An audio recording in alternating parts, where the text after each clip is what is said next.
Ava, take it away. Hi everyone. How's everyone doing? Good. So my name is Slava. I'm from Shotdeck.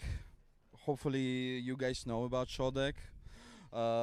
It's been a long journey for me working in a Shotdeck, bringing all the good content on the website, and we here to support our CFA and the HollyShorts. And I'm here to introduce our moderator, Doug, and our guest, Patrick, to talk. Yes? Yeah. Hope you guys enjoy it. And after the panel, I'm waiting you to talk about Shodek if you're interested or have any questions. Please enjoy. Thank you, Slava. And here is Doug MacIsaac moderating and Patrick Walsh. Hey, thanks everybody. Good morning. I've lost power on this one. Check. We might. I didn't flick. Oh. Yeah, there we go. I didn't. Cool. Thanks for joining us, everybody. Patrick, let's just start at the beginning. What got you into writing in the first place? Sure. Well, hi everybody. I was always obsessed with movies and TV from a very young age. And I asked my dad when I was a little kid, one of the only good things my dad ever did. I said, hey, what do I need to do if I want to get into this business? And he was like, ask yourself every year of your life. I think this is still good advice. Ask yourself at every stage of your life, what could I be doing right now to end up there with my dream job? So he's like, even though you're 8 now, what could you be doing? And I was like, I could watch the 100 greatest films of all time and be ahead of the curve, you know. So I was always doing that and always thinking that way, and it does help. You know, if you know what you want to do early, that helps immensely because, as you know, this has always been a hard business to get into, and it's getting harder every day. Yeah. So I assume you've got like a great Gilligan's Island like spec that you wrote when you were like 8 or 9. Well, I wrote in college. I was a film production major, and I wanted to do film studies. And there's no money in film studies. You're going to be a film critic, which there is not. Unfortunately, it's a great job, but there's no money in it. So I took this test. It was 100 questions, and the teacher was like, you got 100 out of 100, which is my dad's advice. I had already seen all these movies, the great classics and everything. So he was like, you're wasting your time. You should do film production. And he was right, but I didn't love the technical aspects of it. It took me about a year until I realized what I did love, which was script writing. I wrote a Seinfeld spec and then a Simpsons spec. Classics. Yeah. And just I had a teacher, and teachers are important. You know, like I suffer from low self-esteem like a lot of writers, and he sat me down when I was graduating and was like, you should do this. And having somebody like that in your life is huge as well, who tells you like you have a gift for this and you should do it. If you don't hear that, you know, you have to listen to yourself, and that can be trickier to do. Yeah. But yeah, that's when I started writing scripts and just realizing that was easy to do for me and fun to do. And when I first moved out, I was the NBC page at 30 Rock in New York right out of college. So if you've seen 30 Rock, Kenneth, I was very similar to Kenneth. I had a bit more of a southern accent, and I was very naive. And going from Missouri to New York was a big jump. But I was there. I worked at Conan when he was on at 12:30 in the morning. That was my favorite show of all time. And then I worked at SNL for 6 months as a page. So what that means is you're more than an intern, but less than like an important part of the process, basically. But you're getting the guests. So it's like Will Ferrell's here. You got to go get him and bring him up. And then you learn these people's personalities, and you get to meet a lot of cool people and stuff, see some cool bands. And then once it ends, you're on your own. You have that credit, the page program, but you got to figure it out. So I moved to LA pretty quickly. And my first job was Robin Big, which was a reality show. And it was based on these two guys. It was a guy and his bodyguard, Rob Dyrdek, who does, what's that show? Ridiculousness, yes. And his bodyguard, who is now dead, unfortunately. But they were the whole show was their best friends, but they were not speaking. So that was my first job, was write stuff for them to say as if they're friends. It was a reality show, but it was all a lie. Believe it or not, reality TV is often a lie. So we'd write dialogue and scenarios for them, and that's kind of how I got my foot in. And my first job was on It's Always Sunny in Philadelphia as a staff writer, so which was a blast. Yeah. So tell us a little bit about that and what that experience was like, going from the reality, not reality, to actual, true narrative script writing. Yeah, well, I mean, I was super excited because I was a big fan of Always Sunny. It had just started. I was on seasons 3 and 4, and now they're on season 38 or something like that. But it was a blast. It was a 10-week job, though. You know, they write basically 10 episodes in 10 weeks. They did not have any money, especially back then. So you try to make an impression quickly, and then I said, this is another good tip I could give you, is I sensed at week 9, like, oh, no, I'm going to be out of my ass for another year if I don't continue employment. So I said to them, hey, you guys are big with college students, and you have no online presence. You have no blog. Blogs don't really exist anymore, but you don't have a blog. You don't have online short videos or interviews with the cast. And this is like 2008-ish. Yeah, exactly. Yeah. I said, I'd love to do that for you. I'd love to like hang out on set, and when you get a free minute, interview you and put it up online. And that went really well, and they were paying me the same rate I was making for writing on the show. And then I said, you know, these are going to be big DVDs. All my friends want to rewatch this show. It's got a real cult following. Can I do your DVD extras? And they said, sure. And I was able to then do some filmmaking and actual creative stuff because I was doing all these shorts that are still on the DVDs. And, you know, they don't pay well or anything, but it helps them know that you're creative. You can do a lot of different things. And that'd be another piece of advice, is like always be looking for ways to continue your employment, because once it's over, you know, you're like, oh, okay, well, I'm on this hot new show. I'll just hop onto something else when it's over. And that mentality will get you nowhere. Yeah, get the job you want by doing the job you want. Exactly. Yeah, that's right. Cool. Yeah. And so tell us what that led to and how, you know, you stayed on, and then where did that segue next? I stayed on. I got, you know, to write my own episodes, and then you're on set for those episodes, which is also something that has kind of gone away, unfortunately. But those guys were only a few years older than me, and were very big on you need to be on set learning as much as you can, and take those chances as they come, because they're going away too, you know. So I got to have that experience, and then I got an overall deal at NBC, which was one of the many mistakes I've made in my career. My agent was like, this is so much more money and so much more prestigious. And I was like, but I don't love this show. I love Always Sunny, and I like that sense of humor. And I left and went that way. And then really for the next 15 years, I've been largely in network television, I think because of that decision. So, yeah, I don't want to put too much pressure on a decision, but these decisions carry a lot of weight, you know. Like at the time it was, okay, I'm barely making rent, even though I'm working on my dream show. I have a chance to make really good money and work on a show I'm not as passionate about.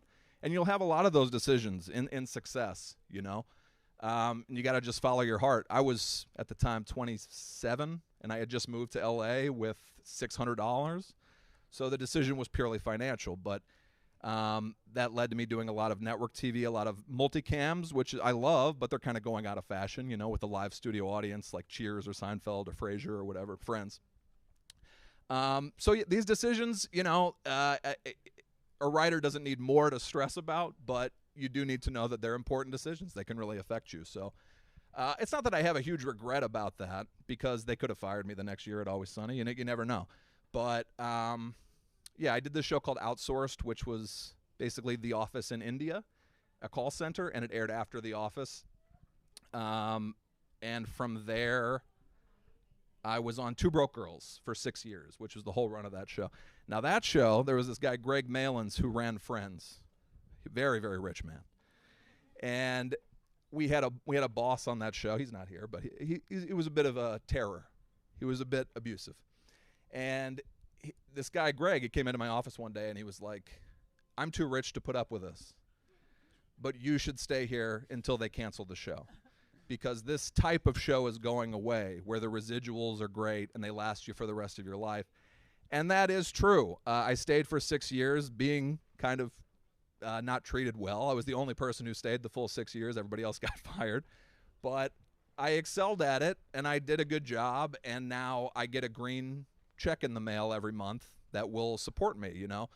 So these are other decisions that people don't like talking about. Do I put up with a bad situation for 6 years because the money's good? I chose yes. Was it the right decision? I don't really know. But I get those green envelopes every month that soften the blow, I'll tell you that. So yeah, easier to cry in a Mercedes than in a, you know, it sure 2000 is. Honda Civic. It sure as they say. is. I've cried in both, baby. I've cried in both. Yeah, so let's bring it back to the craft a little bit. If you could talk about kind of the experience of writing on those multicam shows versus something that's a little bit, more what we see today with the single cam shows. Yeah, sure. I mean, at the time of Two Broke Girls, it was huge. It premiered after 2.5 Men when they switched from Charlie Sheen when he went insane to Ashton Kutcher. Man, you guys remember ratings? Yeah, that premiere with Ashton Kutcher in the Charlie Sheen role, it's impossible to think of now, but it got like Super Bowl ratings, and we premiered after it. So they picked us up for syndication like immediately, and that means you're taken care of, for a while. The show's going to last for a while, and then you get residuals when it airs. Like how Seinfeld's on 8 times a night. If you wrote that episode of Seinfeld, you're getting paid forever, and you're getting paid really well. So that's the beauty of the multicam shows. The single cam shows don't really do that. 30 Rock is an example of one that kind of went into syndication, but it's not like it's on everywhere in America. It's not like it's easy to find on TV. So that's it. I would say the writing of multicam is way more joke heavy and joke dense. Yep. And that's all I cared about at first. I was like, I'm a joke guy. And then you realize you can become much more successful by learning story and everything else. But generally in a multicam room, there's story people and joke people.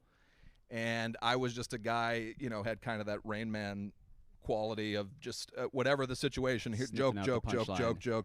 Yeah. And it worked really well for me for a long time until you start going, well, I don't even really watch these shows with the live audience.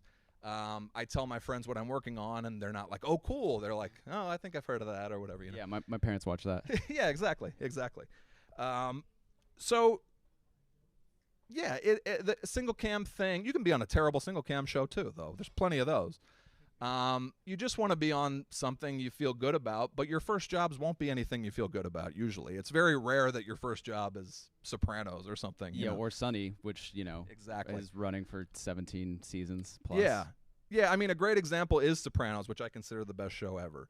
Sopranos, if you look at the writers of that show, they came from Sister Sister, a lot of like multicam. And the guy Matthew Weiner, who was on Sopranos and then created Mad Men, he started on Drawn Together, which was like a really bad, misogynistic, hateful animated show on Comedy Central.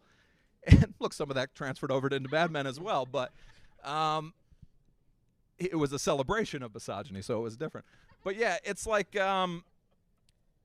people tend to say, well, I'm this now or I'm that, and the business will look at you like that too. So that's the thing is now I'm taking out a drama pitch with Mike Judge, and I'm taking out an hour-long, very serious drama about my family with Judd Apatow. And the pushback we get is, but he's a multicam guy. And that's going to go on until I retire, So these choices have lasting impact is the point. But it's not like I'm mad. I've had a long, successful career. It's just your choices will affect you forever because they think you can't do something if you haven't already done it, Right. And so coming into the room where you thought of yourself as the joke person, what was the learning process of like, how do you build a narrative that you can slot those jokes into, the punchline building or the setup building? Yeah, good question. I mean, Always Sunny, I remember my first script. It was like, well, this is really funny, but every line can't be a joke. Right. And I was like, oh, because they have to talk like actual people. That's the difference between multicam and single cam. Essentially, is multicam is everyone speaks in setups and punchlines. Right. It's kind of volleyball. You set somebody up and they spike it. They say you spike it, but exactly, it's not real. It's stilted. Exactly. And on Two Broke Girls, he was so obsessed with jokes, he'd want the setup to be funny and the punchline to be funny. And then you're watching and you don't even know what you're watching anymore after a certain point. So that became more my passion. Is I do think that it's kind of killed comedy, the obsession with how everything has to be grounded. Every note you'll ever get on a script, somebody will use the word grounded to you, and it's just a buzzword that they feel they need to say. But grounded means, it's like life. But who amongst us hasn't had insane, crazy stuff happen to you in your life? And they'll be like, well, that's not grounded because it's too far out or that would never happen. But we all have these insane coincidences and everything else. It's just a matter of does the comedy feel real and based in reality? And that's what I try to do now because that's what gets made, largely. And does all of your time on Two Broke Girls and in Multicam Miss Pat show inform that? Do you kind of feel those urges of like, oh, there's a punchline in here and I got to get it out, but it just doesn't fit? Sure. Yes. And I'll scale jokes back. Now currently I am on the Miss Pat show. Miss Pat's a very, very funny comedian, and it's an R-rated sitcom. It's like Roseanne if Roseanne cussed at her children all the time. And it's really funny, but like it's gritty and real and everything else. And it's a multicam, so that's an adjustment too. It's just learning the tone of your show and, trying to nail it as well as possible. When I started in this business, you had to write a spec to get a job. So I had specs for every show on television, it seemed like, single cam, multicam, whatever you want. And then I had an interview on Entourage, I remember. So it's like, well, let's send the most Hollywood type script we have to them. And you used to kind of match your specs to that. Now, as far as I know, no showrunners even read specs. You have to have original pilots. I don't think any showrunners ask for specs. Do any of you write specs for existing shows still? I've heard of a little bit of it coming Okay. back around because it's gone so far in the other direction. People don't Yeah. have the sense that you can write other people's tone. Right. You come with this fully baked cake and they're like, okay, but we do cookies here. Can you do cookies? Yes. That kind of thing. But I think largely you're right. It's the pilot, maybe even a feature, maybe a play, jokes on Twitter. Short story they ask for sometimes, and it's like, well, ultimately that does not tell you if you can write television, but it's like something they really look at now, which is weird. So just whenever you think to yourself, oh, this would be a good short story or this would be a good whatever, just keep them. If you have agents, tell them I have this, you want to have pretty much anything in your pocket that you can send off. So if somebody says, well, hey, do you have a script I can look at? The answer always has to be yes. And you want to have a variety of material. Yeah, anecdotally, I just heard a Verve agent kind of talking about how they've been using short stories especially as a way to sell projects. Yes. But, I mean, not necessarily something that you would take into, like, staffing season and say, okay, here's, something I wrote for The Atlantic or whatever. Yeah, well, the new thing now is I had this really detailed pitch about my family called Hurt People, and that's the Apatow project. And the pitch was like, it told you everything you could ever want to know about the show, my family, what in my history led to the show and everything else. And my agent was like, you should write this as a short story, as a proof of concept. And that's hard for me to do because at that point I would rather just write the script, which is what I wound up doing. But yeah, it's an annoying thing. Everything has to be IP now, which is why every movie that gets announced is like, who even liked that when it was a TV show? Like, why are we making this into a movie? But that's another strong piece of advice I would give. I didn't mean to flick you off there either. I didn't take it personally. It's a strong piece of advice I would give is that I wasted a lot of time, and I still waste a lot of time, to be honest with you, going, why is the business the way it is? Why don't they want original stories? Why don't they want good stuff anymore? Why aren't they making the 40 million drama anymore? Where's the courtroom drama? Where's, all these, where's the slapstick comedy? The Naked Gun was out this weekend and it was funny, but it had been 15 years since we'd had a comedy like that. Why is that? So you can waste your entire career bitching, frankly, about that. And it's not helpful because the business is not going to change due to your complaining. I have to learn this lesson every day. And when you get together with other writers, it always turns to complaining about the business. But find a way to get out of that as often as you can and focus on the positive. And unfortunately, you got to do what they want, or else it's not going to get made. They always say, write, your dream project or your thing that nobody else is making. And that's very true. But if there's no commercial appeal to it, it's still a business and they're not going to make it, unfortunately. Right, you have to dress it up. You got to dress it up, yes. So with this project that you're talking about, this new thing, tell us a little bit about how you kind of are using your impulses, your sensibility, and then, putting it into something that people would want to get. Obviously, you don't have to get too specific and say things you can't say in front of the general public yet. But, generally, like you say, adapting to the business instead of just complaining about it. Yeah, well, you're always making some concessions. So Judd Apatow was extremely complimentary of my script, which that's another thing. Take the win. I was like, we had a few passes on this show, and I lost a week each time to just depression and despair. But take the win. Judd Apatow is a hero of mine. I moved here in 2007. The first night I was in LA, I saw Knocked Up. I said, that's exactly what I want to do. That's exactly it. That's what I want to do with my life. And that guy is telling me, I have no notes on your script. It's super funny, and I want to make it with you. Like, take these small wins and don't always be focusing on what you're not getting. I'm telling myself this as much as you. Yeah. But that script, Judd read it. I wrote it coming out of COVID and coming out of a divorce, little overshare for you. And I said, I'm in a really bad place, and this is what I want to write about. I don't feel funny. And then Apatow reads it, and he said, here's my one note. It feels hopeless. And I said, oh, I'm hopeless. That's why. This was 3 years ago. I'm less hopeless. So then he goes, I think it should be 15% funnier. That's my only note on it. And every script I've ever gotten, the note has been, this is too funny. And I can't focus on the emotion of it because you have too many jokes. So you know how to fix this now. I know how to fix it. I brought it up. And then sure enough, I made it funnier. We sent it out. And then HBO wanted to hear the pitch. And I said, do they have any notes or anything to prepare for the pitch? You know, I'm all excited because Apatow did Girls there. And I'm like, we got a real good chance here. And their note was, we just want to know that it's not going to be just funny. So then in the pitch, I'm like, this originally was very hopeless. It wasn't funny at all. So everybody wants something different. You can drive yourself crazy addressing everybody's notes and thoughts. But if Judd Apatow is giving you those thoughts, give it more credence than your friend, If 10 friends tell you something, give that credence. But you do got to listen to yourself a little bit. That would be my complicated advice there. Yeah, and how did you find that circle, those people who you trust when you've got something, fresh off of the typewriter and you would say, yeah, I want notes, I want to read on this. Who were those people and where'd you get them? Well, I probably met them all on other shows, which isn't helpful if you haven't had a job yet. But you look around you. I mean, you all have friends here. You all have very like-minded, similar interests, clearly, or you wouldn't be here. Find people who, when they laugh at something, when there's I assume you guys do table reads and stuff like that. If they're laughing really hard at a joke and only the two of you are laughing, that's probably somebody who has your sense of humor.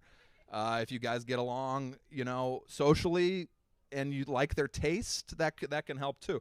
When you get notes back if it's something to take seriously or not. You don't want to send your script to 50 people, which is a mistake I used to make. I want to hear a bunch of different feedback on this thing, and I would try to take every note. Yeah, group source, the perfect board-approved script. That's not what you want to do. You want 3 or 4 friends, and you want to be giving them something to read at most twice a year, and every time they approach you with a script, you need to be reading it and giving notes, quickly, and that becomes your group. I have the same 3-4 people that always send me their stuff, and I always send them my stuff. And to go beyond that, you're asking a lot of people. A script takes a lot of time, and then when you're done with it, you go, now I got to somehow say what I think about it without hurting their feelings, and it puts a lot of pressure on people. So just make sure you have those 3 or 4 and always do the same for them, and they'll always be there for you, pretty much. Yeah, absolutely. I want to ask you kind of about moving through Two Broke Girls and then into your own things and kind of what it was like for you to start, calling the shots and what it was like on Living Biblically, your first thing that you EP'd, what it was like adapting. Didn't hear the applause there on Living. Yeah. No, it was a very short-lived show, and it was my first time running the show. And I pitched that as a single-camera show because I wanted to get away from multicam. And all 4 I say all 4 networks. That was a time when there was only 4 not only 4, but they were the big 4. The big ones, yeah. Enough that they called them the big 4. Now they're the small 4. But Fox, ABC, NBC, and CBS all wanted to do the show. Johnny Galecki from Big Bang Theory was producing it, so it made sense to go with CBS because he was on the Big Bang Theory.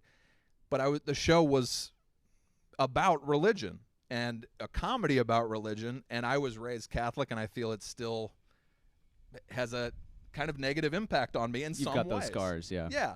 So it was critical, but also it wasn't like dogma, it wasn't like the Kevin Smith movie or something. It was a gentle ribbing. But we went there and CBS was like, we'll pick this up if you make it a multicam. So day one, I'm already making concessions, doing things I don't want to do. But I get it. They trusted me because I've been working on Two Broke Girls for 6 years as a multicam. So I said, fine.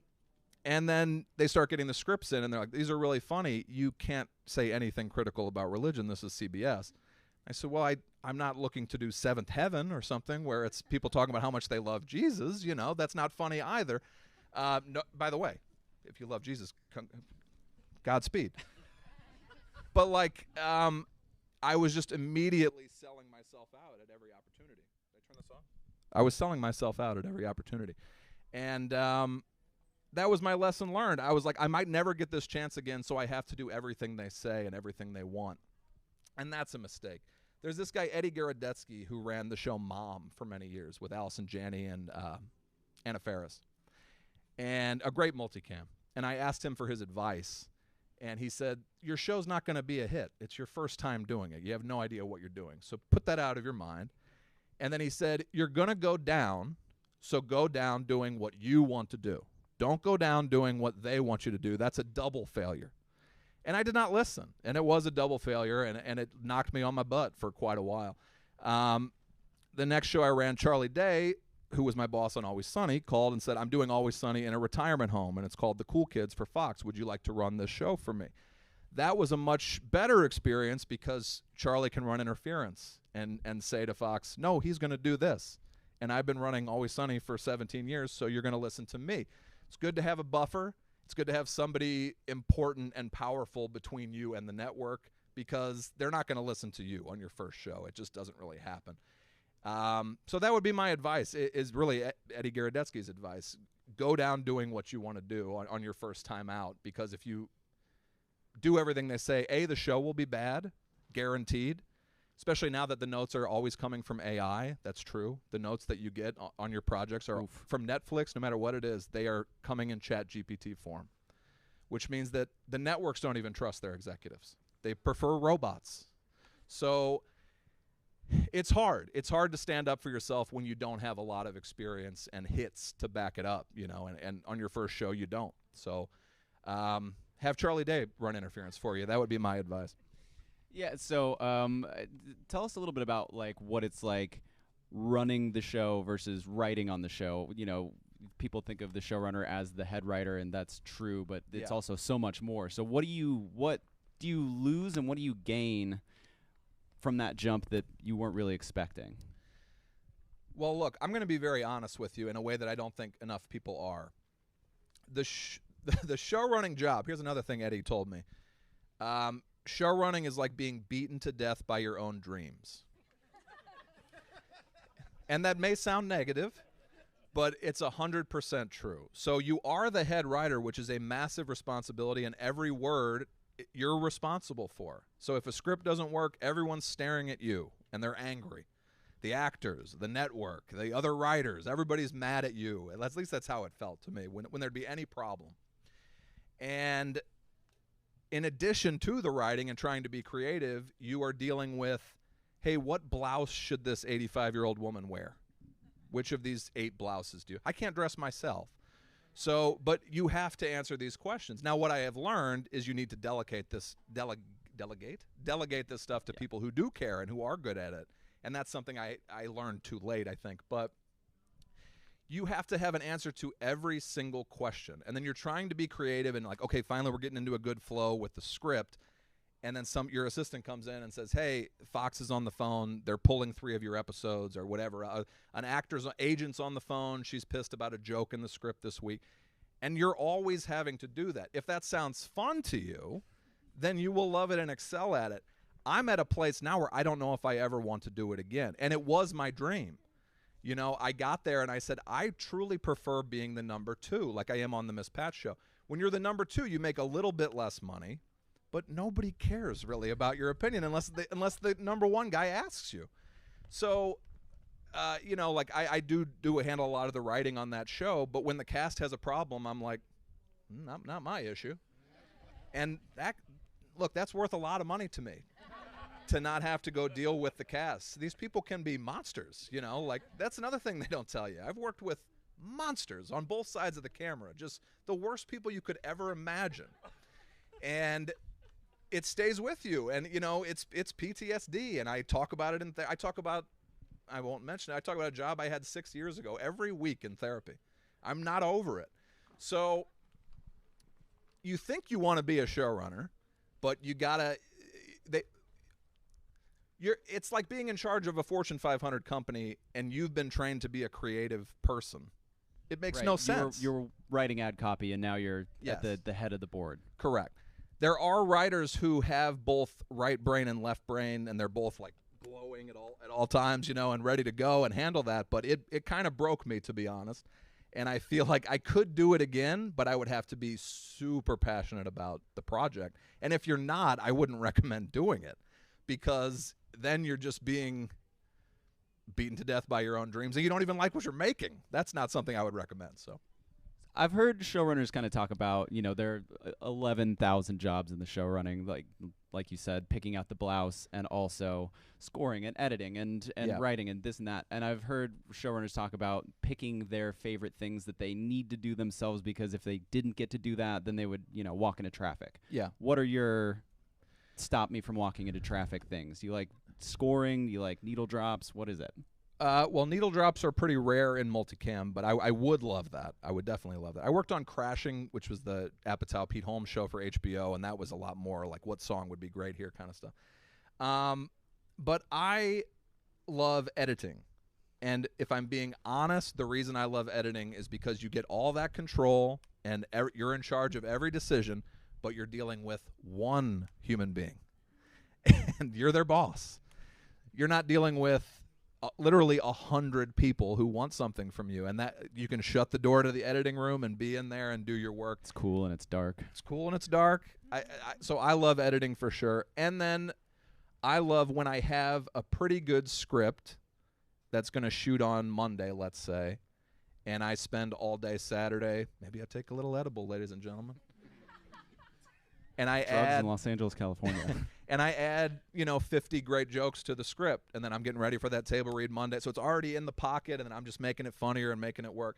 That's when the showrunner job is the best, especially if you have a team you trust and you open the script and it's already halfway there. That's a good thing.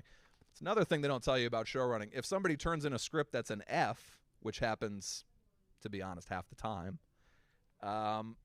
you have to fix it. And you're fixing it by yourself, usually on very limited time. So hire the right people would be another piece of advice. And if you're the hired person, the employee, let's say, always be looking for a way to make that showrunner's job easier, because they will love you for it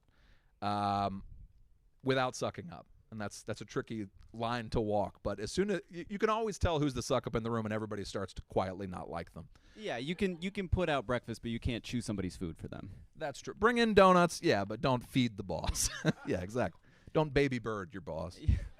So with the people that work under you at this point, the newer writers, the staff writers, the story editors, what are you looking at with those people to, one, for hiring, and then two, once they're in the room, what can they do to really stand out like we just kind of talked about? I've worked on 3 shows where I've done some hiring, Biblically, Cool Kids, and Miss Pat. And I always look for the same things. Can they tell a story? Do they have the basics of getting a script down? If they don't, is it laugh out loud funny on every page, but everything else is kind of a mess? Because I can work with that too. If they're always throwing me jokes, then it doesn't really matter, on a multicam. But like I said, there's usually jokes and story people. But the number one, and everyone will tell you this, is the in-person meeting. And can I see myself spending 12 hours a day with this person? For some people, the answer to that is an immediate no. And I would always interview with them for the full hour, because some people can give a great meeting for 5 minutes, and then their real personality starts coming out, and you're like, oh, geez. Yeah, you get them off book. Get through the prepared material. Yeah, exactly. And asking the kinds of questions that expose who you really are as a person, because every writer has been in rooms where there's one bad person on the staff. And bad doesn't even mean you're not great at your job. It can mean you talk way too much. It can mean you never say anything. It can mean you are super offended by everything in a comedy room. Lately, it can be an issue, although your opinion is valid, but you're not going to be popular if after every joke you're like, well, that's not cool, obviously. So it's can I hang with this person? That's a huge part of it. The network, the studio will always recommend their people, and sometimes they're good, sometimes they're not. I also always call and check references, and you'd be amazed how many people do not. If you're in a position where you can hire people, call at least one other person, and not the person they told you to call, who's their friend. Call somebody they work with. Hey, how's this guy in a room? How's this woman in a room? And people will always be honest with you. And then the big takeaway there for aspiring writers is, how's my personality? Is it good? Am I annoying? You got to ask yourself these kind of hard questions. And you don't want to be fake in a meeting and represent yourself in a way that you're not, but you also want to make sure you're presenting yourself to be a good hang and a fun person. On Biblically, when people came in, it's talk to me about your experience with religion. And if your answer to that question is, I don't know, I've just never really been into it, or, I was religious when I was a kid, now I don't think about it. Okay, even if that's true, you've just stopped our conversation cold, and why am I hiring you on this show? I want you to tell me a funny story about religion, or when I went to church when I was a kid, XYZ happened, and I think that'd be a good episode. I agree with you. Then suddenly we're talking as if you're a part of the staff. You'd be amazed how many people just shut down the questions that you're asking, because it's like, nah, I don't really like that. Okay, well then where can I go with that? And why would I hire you, Yeah. Do you have kind of like evergreen things that you talk about regardless of what you're bringing people in for? Is it kind of just like a casual, It's where first where date. you're from? Very much like a first date, without, obviously anything Right. romantic. Yeah. But yeah, it's getting to know you. It's they're way more scared than I am. I remember that. I remember how scared I used to be going into these meetings. And you got to fight through that pressure too, because let's say you get one, they used to call them showrunner meetings. I assume they still do. But you get one a year, you're going to be freaked out about going to that meeting, and you're going to try way too hard, or you're going to, you just really got to treat it like that first date. Yeah, you're panicked, freaking out going into it. But ultimately it's two people talking, and it's going to be fun, and you just got to be yourself. And if they like you, great. And if they don't, you got to wait another year for a meeting, unfortunately. But yeah. Cool. So I want to kind of ask you a little bit about writing. The arc of an episode is so different for a multicam versus other things, where these kind of like more serialized, sweeping arcs. I talk a little bit about what it's like going, taking a character from A to B to C at the end of the episode, but then they have to be back to A to make the story engine work for a sitcom versus something that's a little bit more serialized, where you can push that character and they can evolve a little bit more concretely. Well, every show will have its own engine. So Charlie, very much when I came on Cool Kids, was like, it's the same engine as Always Sunny. At the beginning, the four people talk about something, then two of them go this way, the other two go this way, and in the final scene, they come together. The two stories come together in a satisfying way. So that's your goal every week. It was a 4-character show, and we learned pretty quickly which pairings are the funniest, and so on and so forth. But even on that show, which was a multicam, we were doing 22 episodes, which is also something that rarely happens now. So you do need arcs. You need stuff to. So it was Leslie Jordan, who has passed away, one of the sweetest people I've ever met in my life.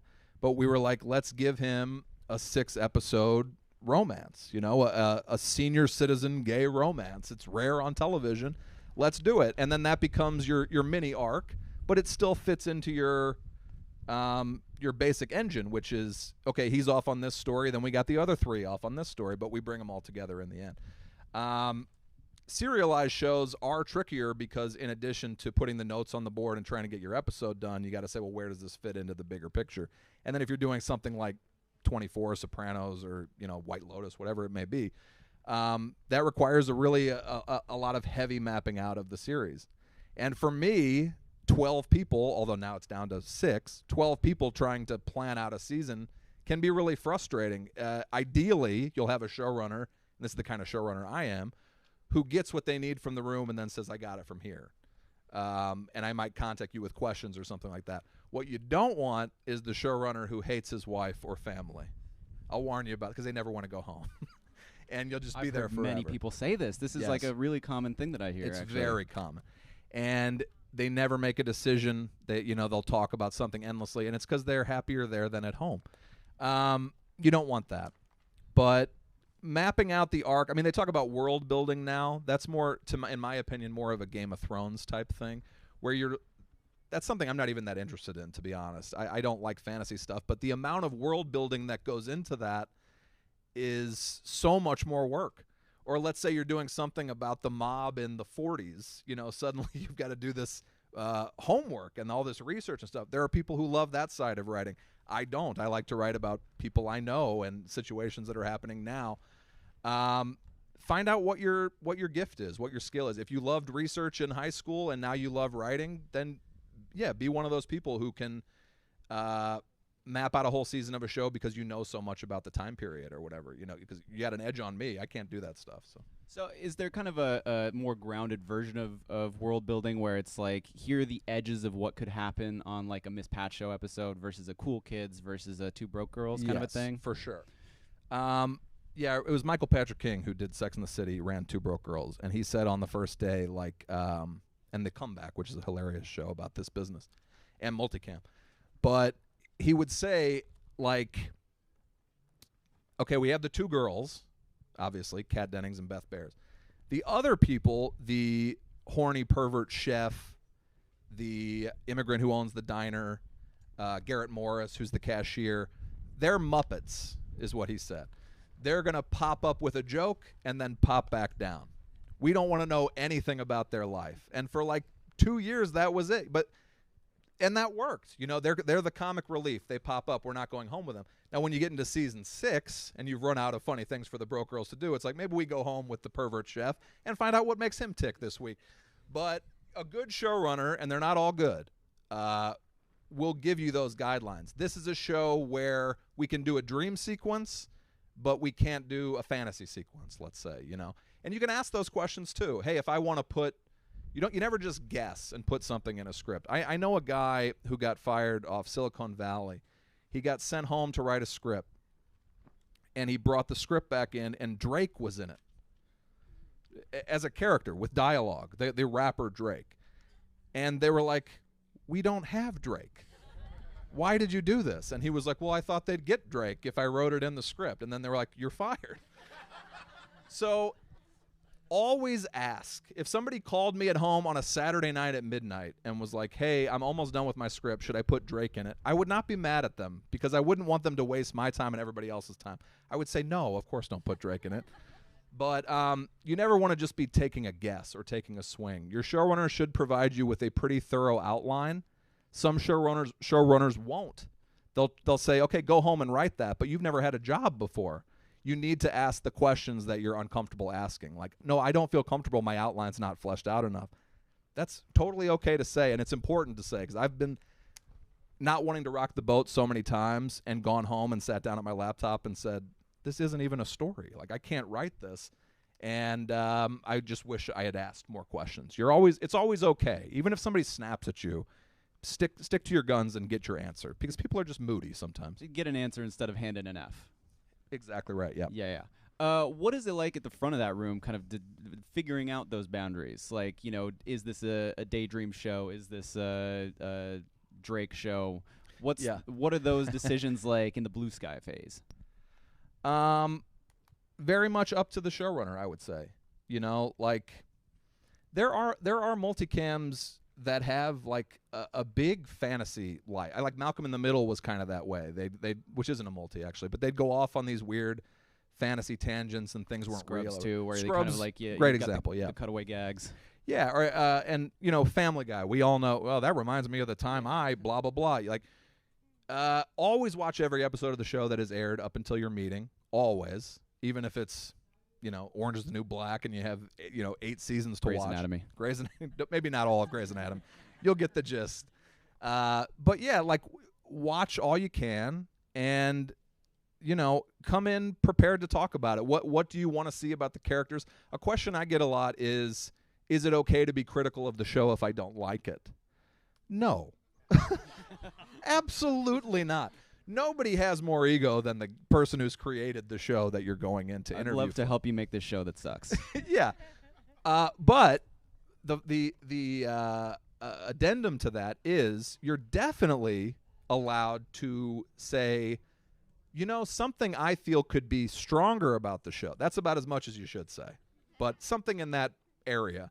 You know what I think the show could benefit from? You know how to make something sound better than it is. A very little pill and a big piece of cheese. Exactly. Because they do want you to tell them your opinion of the show and what you would do to improve it, but they don't want you to be like, the show sucks and here's what I do to improve it, you know? It's just an easy transition. And you'd be amazed how many people, is it nerves, you know, is it ego, whatever, will come in and be like, well, I didn't really like your pilot script, so it's kind of hard to say where I would go from here. And you're like, all right, you could be David Chase. I'm probably not going to hire you. I have feelings, you know? So it's being tactful. Again, look at it like a date. You know, you walk in and the guy doesn't look like his picture. You're probably still going to get through the date and go home. You're not going to call them out, you know? Maybe you do. I don't know what people do. Maybe that's who you are. Maybe you're the call-out person. Maybe that's what they need. Maybe so. But call them out as gently as humanly possible. So talking about sensibilities and, you know, building a show, I want to hear you talk a little bit about a show like Miss Pat that has somebody with such a strong comedic sensibility at the core of it, and what it's like building jokes around somebody who has their own brand, kind of. Yeah, well, that's what a lot of the multicams are, is built around a stand-up or a point of view, and Miss Pat is a hilarious stand-up with a very, very, very strong point of view. And on the plane down to Atlanta to start working on the job, I listened to her read her autobiography, which was very, very helpful, and you watch all the stand-up you can. And in her case, you know, you might say, well, what do I know about writing for Miss Pat, you know? But I met with her and we talked and had a great deal in common. And we laughed at a lot of the same things, and we both grew up really poor and struggled for a long time and blah, blah, blah. So you make your connections wherever they are. And in terms of writing for her, you know, she's super funny. So it's like a lot of times you're just writing down what she says. A lot of times she'll come into the room and she has the strangest way of looking at a situation. You know, I've got these contractors working on my house, and then it's a 5-minute story, and you're like, that's the funniest thing I've ever heard. Let's make that into an episode. So it's a lot when you have somebody who's just that spontaneously funny, but who doesn't write. It's kind of a beautiful thing because they're this open book that you can take from and make it into a story. So that's a show where, you know, we did an episode about black hair. I'm not going to have anything to say about that topic. So I say to the room, delicately, you know, you guys are going to shape this episode. You know, you guys are going to talk about what your concerns are, your issues are, and then I can help you shape it and get it there. But then another one, if it's just about we can't afford rent this month, I've been there a million times, and I'm happy to help out, you know. So that's a big part of it. Every room is different. Every ecosystem is different. And if you have a star who pops into the writer's room once in a while, make sure you have a writer's assistant who's writing down everything she says, because it's always going to be gold and super funny. So going more on that, like, what is it like bringing a black TV show and, like, you know, bringing your white guy experience there, and then kind of meeting the stars where they are, the other writers in the room where they are, about black experiences? What is the question? Yeah, I guess the question is, how do you work around that? I mean, it's a very, you know, tricky subject, and it's central to the show.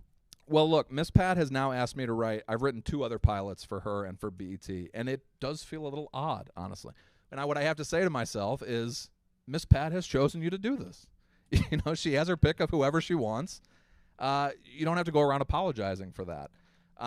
But this is a time where that's an uncomfortable thing. You know, I tell people where I work, and there's always a look of slight confusion. But I'm like, we get along great, and it works out for us, you know.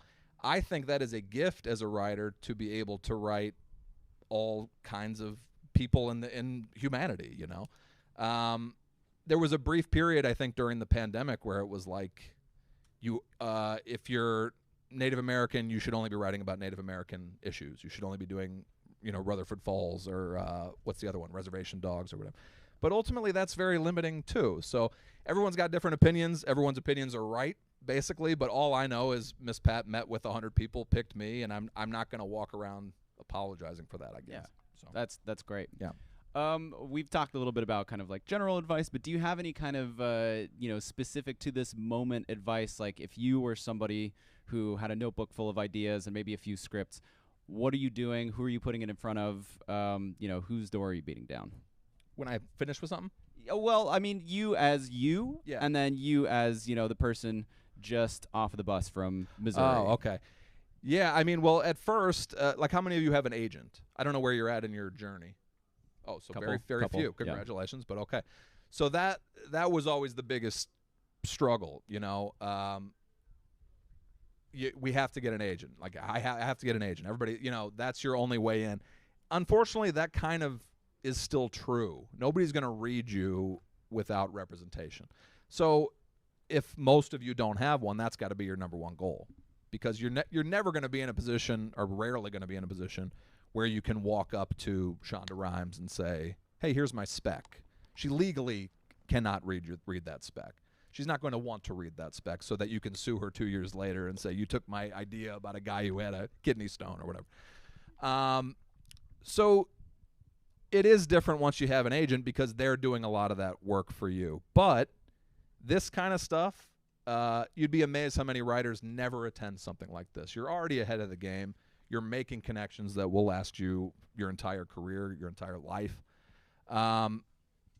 Going to Writers Guild events, going to the Writers Guild library, even if you're not in the guild, you're there, you're meeting people, you find out how they got in, you ask questions, and you make contacts. Unfortunately, I'm not really a people person all the time, but it is a networking business. It is a schmoozy business, and generally writers are not schmoozy people. You're private and you like being alone and writing, in a dark room by yourself. So you got to get over that. You got to train yourself to be the kind of person that can walk up and shake somebody's hand. They talk about the elevator pitch or whatever. Like I still, my hero is David Chase. If I was in an elevator with him, I wouldn't say a word. I've been doing this for 20 years. So I don't always practice what I preach, but it's important. Now when I have something, I can call up Judd Apatow, who I worked with on Crashing. Like, it's a very different experience. It's still no guarantee you're going to sell anything, but I have my people who mean something in this business that I can say, do you want in or out on this? And it makes things way, way easier. But that comes from 20 years of doing the stuff that I talked about at the beginning of this. So yeah, talk to us a little bit about, you've got the representation, you've got a pitch. What is your prep like? Where in the process of creating something does the pitch come, and what are you doing to build it? One more time, I'm sorry. Just you've got a script maybe, yes, and you're going to take it out. Talk to us a little bit about how you build that pitch, and what okay, is central to the pitch that you're trying to communicate to the person on the other side of the table. Yeah, well, Hurt People, I wrote as a spec, this Apatow show. I wrote it as an hour-long spec. And still, when HBO called us in to meet, they're like, we want to hear about the show. And you're like, I wrote you the first episode. And it's never enough, especially lately. They want more. A lot of times networks are saying, can I buy a second episode from you? They want to have no risk, So you've written a great pilot. And where that used to be, yes, we'll pick up your show for 22 episodes. Now it is, can we pay you very little money to write a second episode to prove to us that this show's got legs? And you're, of course, going to agree, or your project just dies there on the vine. So the pitching process is tricky. You can ask almost anybody. I have Warner Brothers pitch document, And you can find this stuff online too. What does a pitch for Warner Brothers look like? And they'll tell you. You start by talking about your personal experiences. That has to be number one in a pitch now. Even if it's a space thing. I had an aunt who went to space. Whatever. You make it personal to yourself, or how does it relate to you? Now, obviously, a show about my dysfunctional family is very much that. And I can talk for hours telling you stories about my family. Sometimes you won't have that personal connection, but you do need to find it.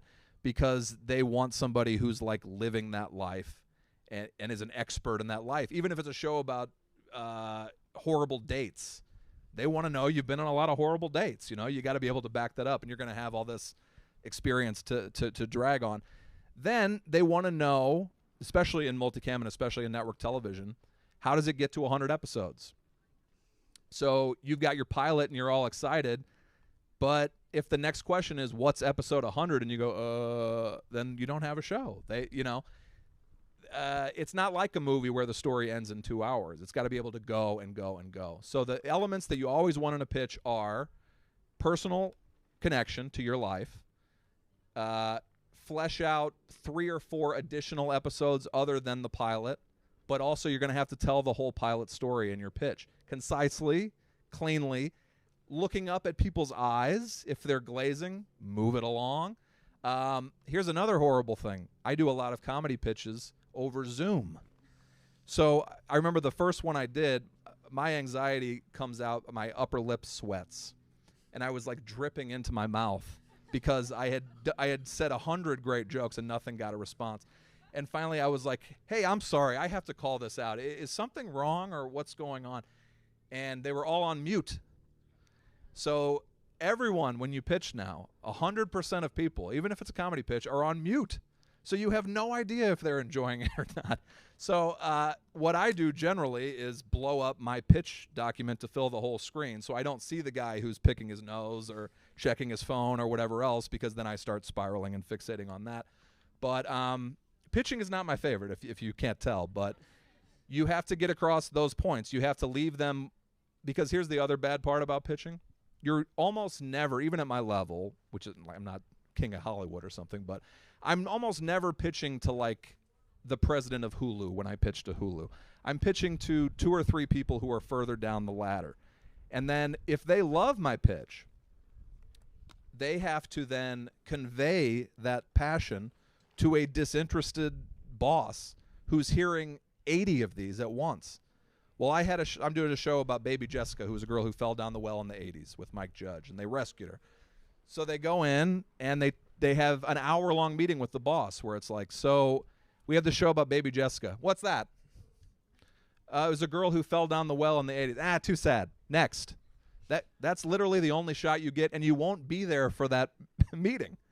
So you have to look at it like, I need to leave these people pumped to make this show, because then they'll bring that enthusiasm to their boss, and it won't be, I heard some pitch from Patrick Walsh. It was, what was it? That show's not getting picked up. You know, Hulu can pick up 4 pilots a year now. It used to be 50. So you got to stand out, and you got to practice it, and you got to make sure that you're excited about it, because if even you're not excited about it, they'll never get there for sure. So talk to us a little bit about that episode 100 question. How do you build that engine? Is it a character relationship? Where do you find that seed? And then how do you build around that? Well, a good way to do it is to say, like, so I at the end of season 1 of this Apatow show, it was like there's a guy who's closeted in the show who's engaged, and he hooks up at the gym with this guy who winds up being his wedding planner. So I've created a pretty juicy dynamic there, and that's like the C story. Like all the stories are that level of like kind of complicated and everything. So the pilot, they're into that. That's like, okay, that sounds cool. It sounds like something I'd like to watch. But you got to go, okay, so then the finale of season 1, this is exactly what I said in the pitch, is that wedding. Does it happen? Is the secret revealed? Everybody's on pins and needles. And then they have this long-lost sibling. My grandfather, when he developed dementia, started saying he had 4 kids, but he had 3. And sure enough, we found out there was a 4th kid. So I don't even mention that in the script until in my pitch I say, so then at the end, at the wedding, then in comes this 4th sibling, and then suddenly they're like, oh, shit, you leave them. Cliffhangers are crucial, especially at the streamers. And you can really do that. So then the second season is, and I didn't even make a final decision, but they get married, and now she's living with a guy who's closeted, and she's into it and wants to open up the marriage is a way to go.